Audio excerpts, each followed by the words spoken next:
खंडवा के छेगांव माखन स्थित बैंक में घुसपैठ करने के मामले में खंडवा पुलिस कंट्रोल रूम में हुई प्रेस वार्ता।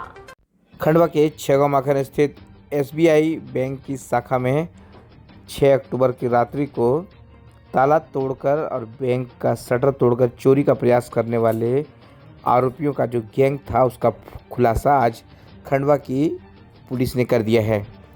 खंडवा के जो पुलिस हेडक्वार्टर है अनिल सिंह चौहान, उन्होंने आज एक प्रेस वार्ता कर बताया कि ये जो तस्वीर उसी आरोपी की है जो इस चोरी की घटना को अंजाम दे रहा था। हालांकि उसे चोरी में सफलता नहीं मिली, लिहाजा उसकी जो तस्वीर थी वो सीसीटीवी फुटेज में कैद हो गए थे।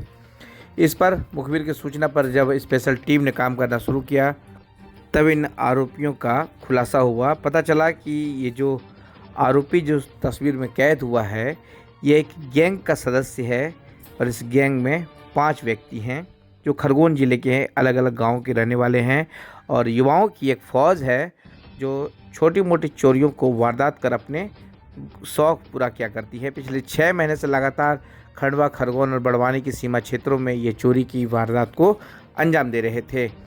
खंडवा जो डीएसपी हैं उन्होंने प्रेस वार्ता कर ये खुलासा किया, बताया कि इसमें जो आरोपी हैं इस आरोपियों में सुंदर, राजेश के साथ साथ प्रकाश के बाद रिकेश के साथ साथ पप्पू और पप्पू के साथ साथ जो एक और आरोपी है राम सिंह, ये सभी इस चोरी के वारदात को अंजाम देते थे।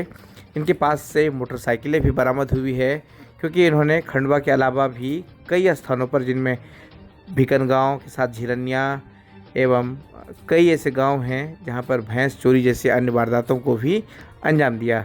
इन आरोपियों को आज न्यायालय में पेश किया गया जहां न्यायालय ने आरोपियों को जेल भेज दिया है। सबसे बड़ी बात यह रही इनकी चोरी को सामान खरीदने वाले जो आरोपी थे उसे भी न्यायालय ने जेल भेजा है।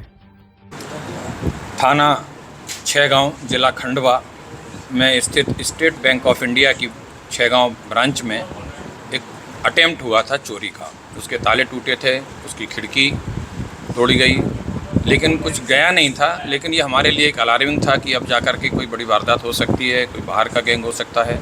पुलिस अधीक्षक महोदय श्री विवेक सिंह साहब ने स्पेशली इसके लिए कार्य करने के निर्देश दिए थे कि ये वारदात रिपीट नहीं होनी चाहिए और ये आरोपी पकड़े जाना चाहिए। फिर हमारी पूरी टीम छेगांव माखन की सक्रिय हुई, इनको 2 टीमों के रूप में लगाया गया।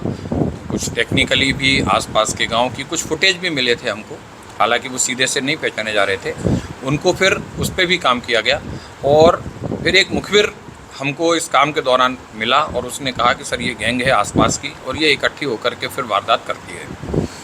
उस मुखबिर की सूचना पर से हमने जंगल से इस पूरी गैंग को पकड़ा जिनके पास से 8 मोटरसाइकिलें चोरी की मिली थी और 6 लोग थे, पर वो टोटली 5 वो थे और 6 खरीदने वाला भी इनके साथ शामिल था। वो सारा माल फिर खुद ही खरीद भी लेता था। इस गैंग को जब ला कर के पूछताछ की गई तो पहले तो ये लगा कि केवल मोटरसाइकिल चोरी ही है, क्योंकि उसमें कोई भी कागज़ सही नहीं मिल रहे थे, कईयों के इंजन नंबर गलत थे। तो उसके बाद जब गहन पूछताछ हुई तो ये वारदात भी निकल कर के आई कि इन्होंने यहाँ की बैंक की भी वारदात की है। इसके बाद जो खरगोन में 2 दिन बाद हुई थी उसमें भी इन्होंने ही वारदात की और इसके अलावा इन्होंने एक होटल से भी की है, एक अपनी शासकीय मूल्य की दुकान जो होती है इसका गेहूँ चुराया है, एक के घर में से डीजे चुराया है और भी एक आध चोरी की वारदात स्वीकार की है, पर उसका अभी तक हमको अस्तित्व नहीं मिला है, उसकी कोई रिपोर्ट नहीं हुई है। भैंस चोरी वगैरह भी इन्होंने की है और ये नई गैंग है जो इकट्ठे होकर के रात को शराब और मुर्गा और दारू के लिए वारदात करते थे।